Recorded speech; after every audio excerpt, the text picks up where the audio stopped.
तो welcome friends, आप सभी का स्वागत है फिर से एक नए वीडियो के साथ। आज के इस वीडियो मॉस रोज पोर्चुलाका पर है कि समर गार्डन में मॉस रोज पोर्चुलाका से आप अच्छी फ्लावरिंग किस प्रकार से ले सकते हैं। तो आज की इस वीडियो इसी पर है। तो वीडियो अच्छा लगे तो वीडियो को शेयर करें। तो चलिए जानते हैं।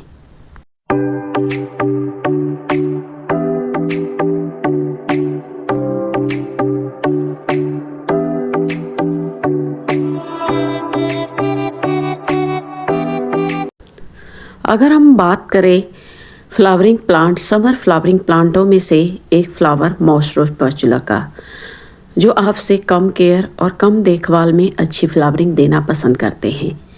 ना आपसे ज़्यादा फर्टिलाइज़र खोजते हैं, ना ज़्यादा केयर। लेकिन आपके गार्डन में कोई फ्लावर दे ना दें, लेकिन मॉस रोज आपको भर भर के फ्लावरिंग भी देंगे। इसी कारण से इस प्लांट को लो मेंटेनेंस प्लांट की गिनती में रखे गए हैं। तो इस समय चल रहे हैं जनवरी का मंथ, और इस समय से मॉस रोज पोर्चुलाका में ग्रोथ भी शुरू हो जाती है। यानी कि जैसे जैसे टेम्परेचर बढ़ेगी, टेम्परेचर 20 से ऊपर बढ़ते जाती है, इसमें ग्रोथ भी उतनी तेज़ से बढ़ती है। और वही स्थिति विंटर में जैसे जैसे तापमान गिरते हैं, प्लांट सूखने की कगार पर हो जाते हैं। तो इस समय विंटर में आपको इस प्लांट की बचाने की आवश्यकता पड़ती है। तो इस समय से कुछ काम जो मॉस रोज पर आपको करने ही चाहिए। अगर ये काम इस समय कर लेते हैं तो आपको बिल्कुल इसी प्रकार से फ्लावरिंग देखने को मिलेगी। तो इस समय जितने भी मॉस रोज पोर्चुलाका है, जैसे ही तापमान 20 से ऊपर जाती है तो देखते हैं कि उसमें ग्रोथ भी धीरे धीरे शुरू हो जाती है।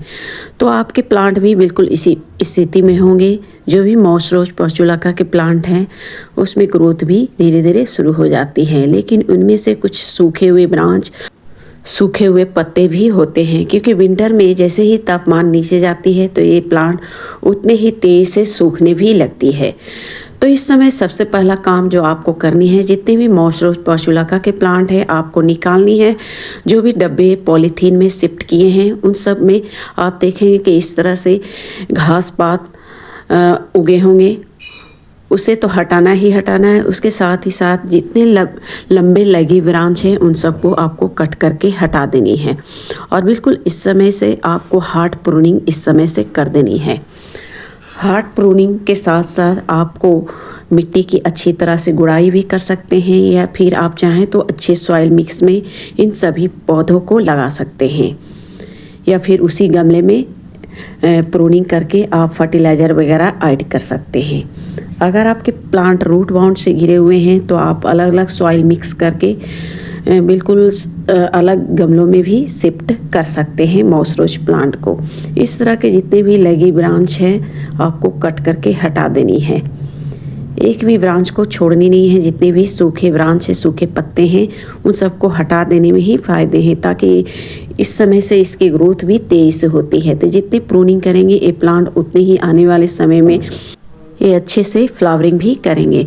तो प्रूनिंग करने के बाद आपको दूसरा काम करना है, इसमें फर्टिलाइज़र ऐड करना। तो यहाँ पर जो मैं फर्टिलाइज़र ऐड कर रही हूँ, आप चाहें तो वो फर्टिलाइज़र भी ऐड कर सकते हैं।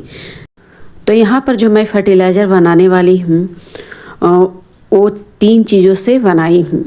सबसे पहला चीज़ है, मैं ले रखी हूँ वर्मी कंपोस्ट 4-5 मुट्ठी के करीब, उसके अलावा नीम खली, उसके अलावा राख, और उसके अलावा मस्टर्ड केक का लिक्विड फर्टिलाइज़र। और इन सभी को बनाकर मैं पहले से रख रखी थी। ये फर्टिलाइज़र बनाने के पहले आपको 1 सप्ताह के लिए बनाकर रख देनी है, और 1 सप्ताह बाद ही इस फर्टिलाइज़र को आपको यूज करनी है मॉस रोज पोर्चुलाका पर। क्योंकि कोई भी फर्टिलाइज़र अगर बनाते हैं तो तुरंत से ना बनाएं, कम से कम 1 वीक आप फर्टिलाइज़र पहले बना लें और उसके बाद ही पौधों में डालें। नहीं तो कभी कभी हमारे फर्टिलाइज़र से भी पौधे तुरंत से अगर बनाते हैं, तुरंत से यूज करते हैं तो पौधे ख़राब हो जाते हैं। तो इस फर्टिलाइज़र को आपको इस समय मॉस रोज पोर्चुलाका के हर पौधों पर आपको डालनी है प्रूनिंग करके। और देखेंगे कि आने वाले सीज़न में ये प्लांट अच्छी फ्लावरिंग भी करेंगे और आपके प्लांट हेल्दी ग्रोथ भी देखी जाएगी। तो फ्रेंड्स यूज करें और खुद ब खुद रिजल्ट आपको देखने को मिलेंगे। तो मिलते हैं फिर एक नए वीडियो के साथ, तब तक के लिए धन्यवाद।